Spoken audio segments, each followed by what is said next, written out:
I have the distinct honor and opportunity to address you as the president for the past year of Lake Country Power, and it is indeed a pleasure to do so.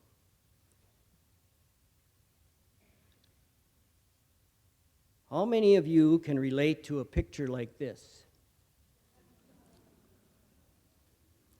Or a picture like this? Or perhaps this?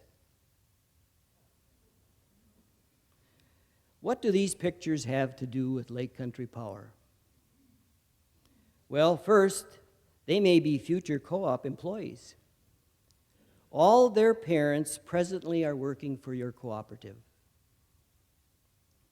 The image you see on the screen now happens to be a picture of our manager, Rick Lemons. Obviously captured a few years back.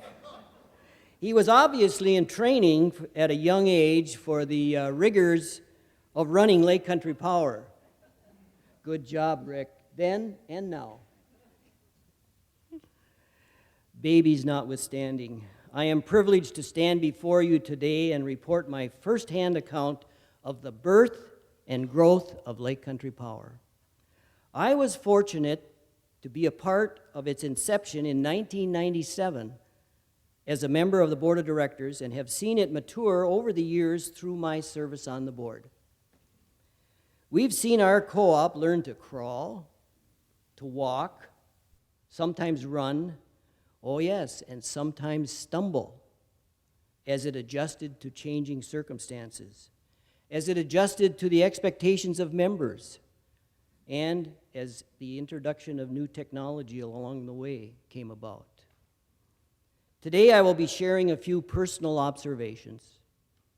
I will provide some perspective on core issues, and I will highlight a few of the many successes your cooperative has achieved in the effort to provide members with safe, reliable, and affordable electric service.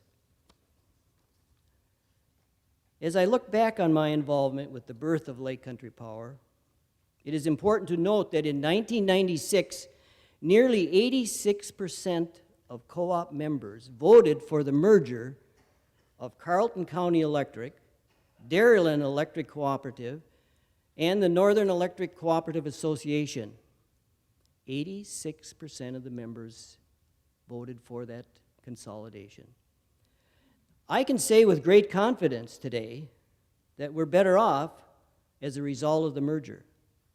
We benefit from our ownership in a locally owned and controlled electric co-op that balances the challenge of providing affordable electricity to the rural areas and with members' concerns about the rising cost of electricity. You know, folks, at times it's a real balancing act, an act of what should we do that will take care of the system, but also keep the rates affordable. We benefit from the leverage of a larger organization through volume pricing discounts on the purchase of materials like transformers, meters, and poles. Other demonstrated savings include lowering the number of board members from the previous 3 co-ops, which had 25 members, down to 9, the use of one billing and member information system, and one general manager instead of having 3. We also benefit from the volume of kilowatt hours purchased through our Energy-Wise programs.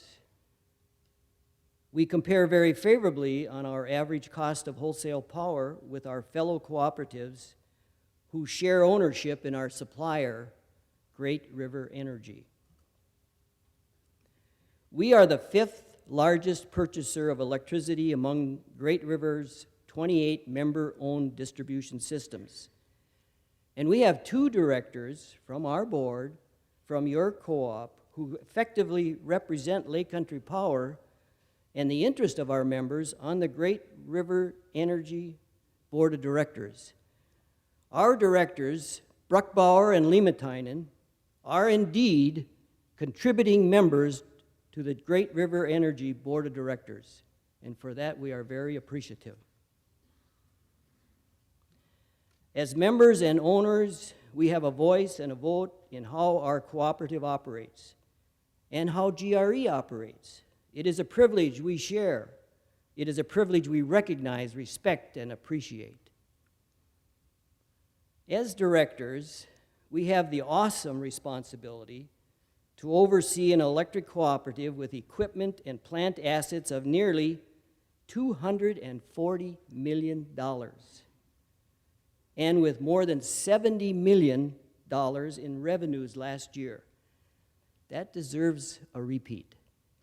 The assets of Lake Country Power total $240 million, and the revenue last year was $70 million.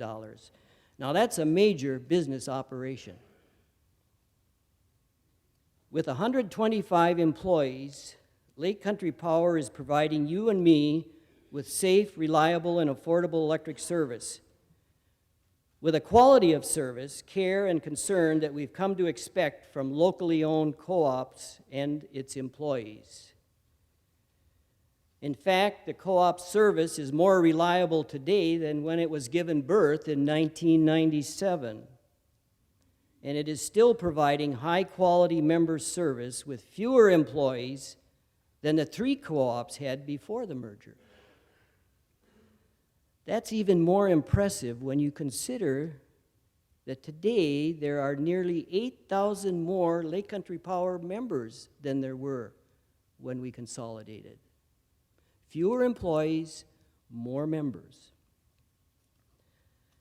State, national, and international economic pressures are affecting us all today. However, your board and co-op employees are working together to keep costs as low as possible.